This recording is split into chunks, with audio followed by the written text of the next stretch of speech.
જલારામ મંદિર દ્વારા કેશોદની અંદર પહેલા અને ત્રીજા રવિવારે નેત્ર નિદાન કેમ્પનું આયોજન કરવામાં આવે છે, જેની અંદર કેશોદમાં જલારામ મંદિર દ્વારા અત્યાર સુધીમાં લગભગ 313 જેટલા કેમ્પનું આયોજન કરવામાં આવેલું છે, જેમાં 22,000 ઉપરાંત સફળ આંખના ઓપરેશન કરવામાં આવેલા છે.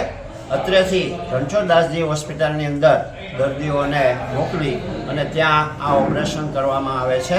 આજરોજ પણ કેમ્પનું આયોજન કરવામાં આવેલું હતું, જેની અંદર 163 જેટલા દર્દીઓને તપાસી અને 43 દર્દીઓને ઓપરેશન માટે રાજકોટ રણછોડદાસજી આશ્રમની અંદર મોકલવામાં આવેલા હતા. અમારે જુદા જુદા ભોજનદાતાઓ દ્વારા આ કેમ્પની અંદર અમને સહયોગ આપવામાં આવે છે. આજરોજ યાજ્ઞિક એન્ટરપ્રાઇઝવાળા અનિરુદ્ધભાઈ અને યાજ્ઞિકભાઈ સિસોદિયા દ્વારા અમને આ કેમ્પની અંદર ભોજનદાતા તરીકેની સહાય આપેલી છે. આ રીતે તમે પણ આ ભોજનદાતા બની શકો છો.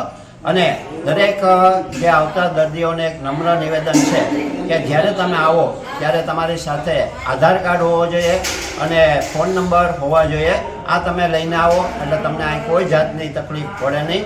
એટલે આ એક ખાસ તમારે બધાએ ધ્યાન રાખવાનું છે.